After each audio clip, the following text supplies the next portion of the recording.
हाँ जी, तो क्या हाल है आप सभी के the science club Dausa YouTube channel पर। मैं देवेंद्र एक बार फिर से आप सभी का बहुत बहुत स्वागत करता हूं, अभिनंदन करता हूं। कल मैंने एक वीडियो डाला था जिसमें मैंने ये बताया था आप लोगों को कि हिंदी मीडियम वाले बीएससी नर्सिंग फर्स्ट सेमेस्टर के जितने भी स्टूडेंट हैं उनका बहुत सारी प्रॉब्लम्स हो रही थी। तो कल कुछ डाउट हमने सॉल्व किए थे। आज फिर से आप लोगों का एक बहुत बड़ा डाउट है कि सर पेपर कैसा आएगा, पेपर का पैटर्न क्या रहने वाला है, कितने क्वेश्चन आएंगे, कितने अटेम्प्ट करने हैं, कितने पेज हमें भरने हैं। आज की इस वीडियो को अगर आप कंप्लीट देख लेते हैं तो मैं कहूंगा कि आप कहीं ना कहीं आप लोगों का 80% तक स्ट्रेस है वो डाउन हो जाएगा। अब कैसे होगा, चलिए आज की इस वीडियो में समझते हैं। लेकिन जिसने भी अगर इस वीडियो को अपने 5 दोस्तों के साथ में शेयर नहीं किया तो हो सकता है उसके क्या आ जाए, मैं बता देता हूं आप लोगों को क्या आ सकती है। हमारे पास में पेपर भी है, सारी चीजें हैं, हो सकता है उसके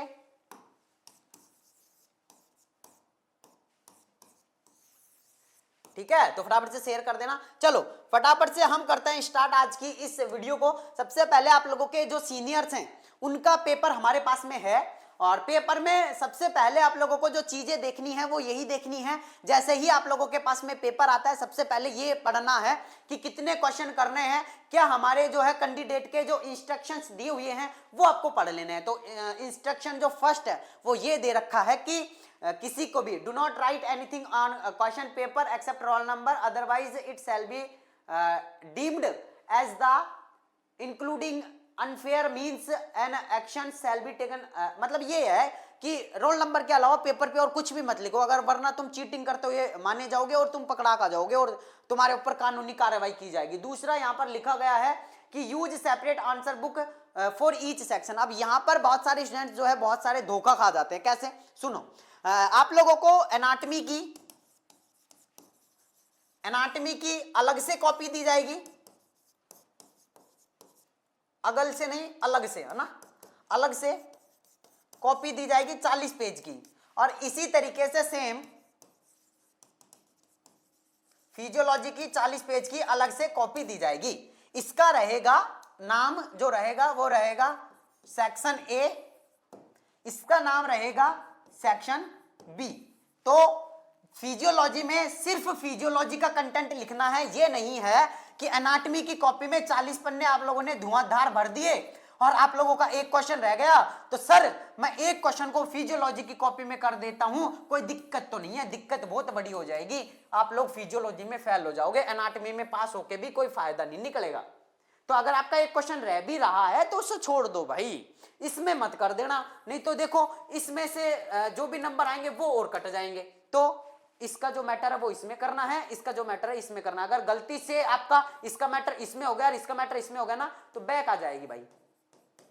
ये भी आप ध्यान रखना, कान खोल के सुन लो, कान खोल के सुन लो अभी, है ना। बहुत सारे स्टूडेंट गलती करते हैं, हमारी क्लासमेटों ने भी किया है, बहुत सारों ने, तो ऐसा आप लोगों को नहीं करना है, ठीक है। तो ये क्रॉस चेक कर लो जब भी। और एक चीज और ध्यान रखना, जब भी आप लोगों से मांगा जाएगा, जब आप पेपर कर लोगे कंप्लीट, अब जब कॉपी आप लोगों से कलेक्ट करने आ रहे हैं तो वो अगर कह रहे हैं कि सेक्शन बी की कॉपी दो हमें और गलती से ए की मत पकड़ा देना भाई, वरना फिर से बैक आ जाएगी, क्योंकि कॉपी ही चेक नहीं होगी आपकी और क्वेश्चन नंबर आ जाएंगे 0, है ना। तो जो फिजियोलॉजी का है वो फिजियोलॉजी की कॉपी चेक करेगा, एनाटॉमी की कैसे करेगा, वो नहीं करेगा वो।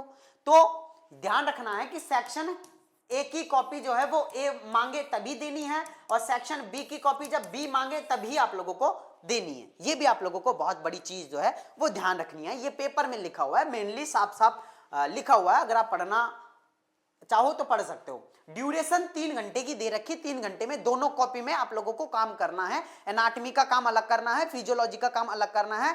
3 घंटे में दोनों पेपर आप लोगों को करने हैं, एनाटॉमी और फिजियोलॉजी का, ठीक है ना। और ध्यान रखना, जैसे ये इंग्लिश में पेपर आए ना वैसे ही इंग्लिश में ही आंसर लिखने हैं, हिंदी में मत कर देना।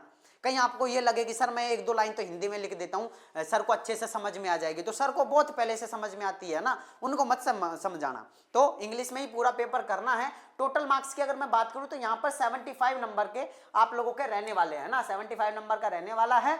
और इसके अंदर 2 पेपर हैं, मतलब एक एनाटॉमी का है और एक फिजियोलॉजी का है। यहाँ पर लिखा हुआ है सेक्शन ए, ध्यान रखना सेक्शन ए एनाटॉमी की कॉपी रहेगी, मैंने पहले भी बताया और दोबारा भी बता रहा हूं, और लास्ट में जाओगे ना एग्जाम देने जब भी बताऊंगा, तो ध्यान रखना सेक्शन ए में एनाटॉमी का काम करना है। आगे अगर मैं यहां पर आप लोगों से बात करता हूं कि जो क्वेश्चन है वो आप लोगों के 4 क्वेश्चन एनाटॉमी के अंदर और 4 ही क्वेश्चन आप लोगों के फिजियोलॉजी के अंदर रहने वाले हैं, ठीक है ना। 4 क्वेश्चन एनाटॉमी के अंदर और 4 ही क्वेश्चन फिजियोलॉजी के अंदर रहने वाले हैं। अब एक चीज और आपको ध्यान रखनी है कि जो आपका पेपर आएगा उसमें क्या लिखा हुआ है उसको भी ध्यान से पढ़ना है। अब यहां पर लिखा हुआ है मेनली अटेम्प्ट एनी वन, यहां पर 2 दे रखा है, एक दे रखा है ए और एक दे रखा है बी। तो अब इनमें से आप लोगों को एक ही करना है, एक क्वेश्चन करना है, वो 10 नंबर का आप लोगों का क्वेश्चन है, यानी कि एक क्वेश्चन 10 नंबर का है और एक ही आप लोगों को करना है। इस चीज का भी आप लोगों को ध्यान रखना है, ठीक है। अब आगे मैं अगर आप लोगों से बात करूं तो आगे सुनो ध्यान से, आगे ध्यान से सुनो। दूसरा जो क्वेश्चन है उसके अंदर लिखा गया है अटेम्प्ट एनी 3, दूसरा क्वेश्चन है उसके अंदर लिखा गया है अटेम्प्ट एनी 3, और यहां पर आप लोग देख सकते हैं 3 × 5 लिखा गया है, मतलब कि 3 क्वेश्चन करने हैं, एक क्वेश्चन जो है वो 5 नंबर का है, टोटल 15 नंबर के हो जाएंगे। तो यहां पर भी आप लोगों को 3 करना है जो भी आप लोगों को आते हैं। सबसे पहला दिया गया है एनाटॉमिकल प्लान्स, दूसरा है स्ट्रक्चर ऑफ मिडिल ईयर, तीसरा है क्रेनियल नर्व और चौथा है ब्लड कंपोनेंट आप लोगों को लिखने। तो जो भी आप लोगों को 3 आते हैं वो आप यहां पर लिख सकते हैं, ठीक है ना। 4 नहीं करना है, 3 ही करना है, जो बोला है वही करने हैं। ऐसे नहीं करना है कि सर मेरे को तो चारों के चारों आते हैं, मैं चारों के चारों कर देता हूं, 16 नंबर आ जाएंगे, या सॉरी एक 5 का है ना तो आप लोगों के 20 नंबर आ जाएंगे। नहीं, इनमें से चेक ही नहीं करेगा, फिर वो कोई सा भी चेक नहीं करेगा, सारे काट देगा, ये भी ध्यान रखना है। तो एक्स्ट्रा और नहीं भरना है आप लोगों को, जो पेपर में जो कहा गया है उतना ही करना है आप लोगों को। इसके अलावा अगर मैं आप लोगों से बात करूं तो सुनो, आगे का जो क्वेश्चन दे रखा है उसमें कह रखा है कि आप लोगों को अटेम्प्ट एनी 3 क्वेश्चन करने हैं इसके अंदर भी, जैसे टाइप ऑफ टिश्यू है, हार्ट वॉल्व्स है, इसके अलावा blood supply of brain, brain के अंदर ब्लड सप्लाई कैसे होती है, मसल्स ऑफ अपर एक्सट्रीमिटीज, जो अपर एक्सट्रीमिटीज की जो मसल्स है उनके बारे में आप लोगों को बताना है। तो इनमें से भी जो भी आप लोगों को 3 आते हैं वो आप बता सकते हैं, ठीक है। आगे आप लोगों का जो क्वेश्चन है वो क्वेश्चन 4 है, मतलब 4th नंबर का जो क्वेश्चन है उसके अंदर आते हैं आप लोगों के मेनली एमसीक्यूज, ठीक है ना। अब यहां पर अगर मैं बात करूं एनाटॉमी में आप लोगों के 6 एमसीक्यू आए हैं, और फिजियोलॉजी की अगर मैं बात करूं तो आप लोगों के आए हैं 7 एमसीक्यू, ठीक है ना, 7 एमसीक्यू आप लोगों के आए हुए हैं। तो ये आप लोगों का पेपर रहने वाला है। अब हम मेनली थोड़ा सा और डिस्कस कर लेते हैं कि कितने नंबर पर आप लोगों को कितने पेज भरने हैं। तो सुन लो, अगर मैं बात करूं, अगर कोई क्वेश्चन 10 नंबर का है, सबसे पहले तो ये जो भी पन्ने हैं उनको डिसाइड कैसे करना है। 40 पेज आएंगे, 4 क्वेश्चन हैं, तो कितने 10 पेज एक क्वेश्चन के लिए, पर क्वेश्चन के लिए 10 पेज आप लोगों के हैं। तो क्वेश्चन नंबर अगर मैं बात करूं फर्स्ट की, वो है आप लोगों का 10 नंबर का, इसके अंदर लगभग 8 पेज आप लोगों को भरने हैं। दूसरा क्वेश्चन है आप लोगों का 15 नंबर का, है ना, और 3 क्वेश्चन हैं और पन्ने आप लोगों के पास में 10 ही हैं, क्योंकि पर क्वेश्चन 10 पन्ने है ना। तो अब यहां पर आप लोग कैसे करोगे, तो 2 पेज यहां से बच गए ना आप लोगों के, तो वो यहां पे ऐड करो, तो वो हो गए आप लोगों के टोटल 12 पेज। अब आप कर लो, तो 4 पेज एक क्वेश्चन को दे दो, टोटल हो गए 12 पेज। मतलब कि क्वेश्चन नंबर 2 में आप लोगों को क्या करना है, एक के लिए 4 पेज आप लोगों को काम लेने हैं, यानी 5 नंबर का क्वेश्चन है तो 4 पन्ने आप लोगों को काम लेने हैं, ठीक है। यहां तक कोई दिक्कत है? चलो अगला जो तीसरा क्वेश्चन है, तीसरा क्वेश्चन आप लोगों का ये है, ध्यान से सुन लो। तीसरा क्वेश्चन जो है आप लोगों का ये है 2 नंबर का है, ठीक है ना, एक है वो 2 नंबर का है, और आप लोगों का इसके अंदर भी 3 करने हैं, बराबर 6। तो 6 नंबर के लिए आप लोगों को अगर मैं बात करूं 2 नंबर की, तो 2 नंबर में लगभग आपको 1 से और 1.5 पन्ने आप लोगों को भरने हैं, ठीक है ना। 2 नंबर के लिए 1 से 1.5 पन्ने आप लोगों को भरने हैं। और ये 4th नंबर का क्वेश्चन कैसे करना है वो भी आप सुन लो। 4th नंबर का क्वेश्चन करना है, क्वेश्चन नंबर 4 लगाना है ए, फिर आंसर लिखना है ए का, और फिर आप लोगों को आंसर लिख देना है, ठीक है। फिर दोबारा लगाना है question number 4 B, answer B का, और फिर उसका आंसर लिखना है। इस तरीके से आप लोगों को जो पेपर है उसको सॉल्व करना है, ठीक है ना। अब यहां पर अगर मैं आप लोगों से बात करूं, यहां पर अगर मैं आप लोगों से आगे बात करूं, तो आगे का जो भी रहेगा आप लोगों का वो यहां पर दिया हुआ है आप लोगों का किसका पेपर, फिजियोलॉजी का पेपर। फिजियोलॉजी का पेपर भी सेम इसी तरीके से आप लोगों का पेपर आएगा।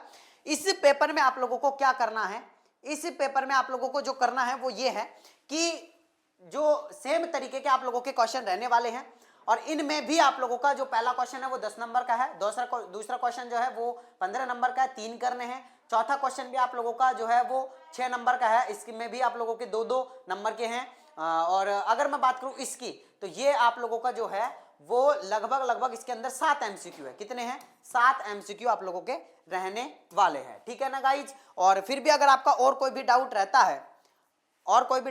है, एक मिनट गाइज, यहां पर अगर हमारे दिक्कत हो चुकी है कुछ तो मैं आप लोगों को बता देता हूं। अब देखो यहां पर अगर मैं आप लोगों से ये डिस्कस कर रही हैं कि पेपर में आप लोगों का कैसे आता है, वो मैंने बता दिया है कि एनाटॉमी का पेपर कैसे आएगा, फिजियोलॉजी का पेपर कैसे आएगा, दोनों चीजें मैंने आप लोगों को बता दी है। अब नेक्स्ट जो आप लोगों का पेपर रहने वाला है उस पेपर के बारे में हम डिस्कस करेंगे, जो आप लोगों का सोशियोलॉजी और साइकोलॉजी का। बहुत सारे स्टूडेंट बोलते हैं कि सर पन्ने भर देंगे तो क्या हमारे नंबर अच्छे आ जाएंगे? बिल्कुल आप लोगों के अच्छे आ सकते हैं, लेकिन कंटेंट भी आप लोगों को लिखना है। तो अगर मैं यहां पर बात करूं आप लोगों से सोशियोलॉजी एंड साइकोलॉजी, तो इसमें भी आप लोगों को अलग अलग सेक्शन ए और सेक्शन बी दोनों की कॉपी अलग अलग मिलेगी, इनमें भी आप लोगों को कंटेंट लिखना है। लेकिन अगर मैं आप लोगों से एक चीज कहूं कि एक साइड है एनाटॉमी और एंड फिजियोलॉजी, और एक साइड है आप लोगों के पास में सोशियोलॉजी एंड साइकोलॉजी। अब देखो तो सर हम तुक्के किस साइड ज्यादा मार सकते हैं, तो यहां पर अगर मैं बात करूं तो बहुत कम चांस है कि आप तुक्कों से पास हो जाओगे। लेकिन यहां आपको मैं 80% तक गारंटी दे रहा हूं कि आप तुक्के मारोगे ना तो भी पास हो जाओगे, अच्छे नंबर ले आओगे। लेकिन रिस्क है भाई, ऐसे तुक्के मारोगे ना तो काम नहीं चलेगा। काम चलेगा कैसे करना है वो सुनो। तो अगर मैं बात करूं एनाटॉमी की, तो एनाटॉमी की जो कॉपी रहेगी, एनाटॉमी की कॉपी जो रहेगी उसके अंदर आप लोगों को क्या करना है, जो आप लोग डायग्राम बनाओगे ना, चित्र, वो अच्छे से बना दो, क्योंकि एनाटॉमी के अंदर आप लोगों के डायग्राम देखे जाएंगे। जो भी आप डायग्राम बनाओगे ना वो मस्त से डायग्राम बना देना। अब ये भी मत करना कि 1.5 घंटे में एक ही डायग्राम बनाया है, बाकी के 3 क्वेश्चन ऐसे कैसे पढ़े हैं, तो भाई ये एक क्वेश्चन पास नहीं करवाएगा। और एक चीज और ध्यान रखना, आपको चाहे क्वेश्चन नंबर 1 जो है वो बहुत अच्छे से आता है, बहुत, बाकी का सेकंड नंबर का क्वेश्चन थोड़ा कम आता है, थर्ड नंबर का आता ही नहीं है। अब आप ये सोच रहे हो कि मैं इसे बहुत अच्छे से कर देता हूं, 10 नंबर दे देगा, इसको भी मैं थोड़ा सही ढंग से कर देता हूं, 15 नंबर इसमें दे देगा, तो मेरी जान ऐसा बिल्कुल भी नहीं है ना। ध्यान रखना, ऐसा बिल्कुल भी नहीं है। 10 नंबर में से 10 किसी के नहीं देगा वो, क्योंकि अरे भाई मेरी बात सुनो, जो एग्जामिनर होता है ना उसको भी अपना टारगेट बना के चलना पड़ता है कि आज में 350 कॉपी चेक करनी है तो करनी है। अब वो ऐसे थोड़ी एक लाइन थोड़ी पढ़ेगा आप लोगों की, एक लाइन नहीं पढ़ेगा, वो ये देखेगा आपने तरीका क्या यूज किया है, क्वेश्चन को करने का तरीका क्या है। भाई हमें ऐसा कोई है नहीं जिसको कि पूरा कंप्लीट कंटेंट याद रह जाए, नहीं है, बट तरीका ये है कि हम टीचर की आंखों में हम धूल झोंक देते हैं। अब वो कैसे, वो भी मैं आपको बता देता हूं। जैसे कि अगर मैं बात करूं सोशियोलॉजी साइकोलॉजी के एंड साइकोलॉजी, है ना। अब इनमें क्या करना है आप लोगों का, जैसे कि एक चैप्टर है मेमोरी के बारे में आप लोगों को लिखना है। अब मेमोरी की जो हेडिंग है ना, जितनी भी, वो अच्छे से ऐसे देखो, ऐसे फिर ऐसे बादल बनाओ, फिर ये अच्छे से हेडिंग दिखेगी। और हेडिंग अगर गलत कर दी ना तो बहुत मारूंगा भाई, हेडिंग गलत मत कर देना उसके अंदर। अब इसके अंदर कुछ भी कंटेंट लिख दो, शुरू की एक लाइन से ही लिख दो, इसके अंदर फिर कुछ भी लिख दो, कोई नहीं पढ़ने वाला, कोई नहीं पढ़ेगा भाई, कोई नहीं पढ़ेगा। अब इसके अलावा फिर दूसरा क्वेश्चन ले लो। दूसरा क्वेश्चन की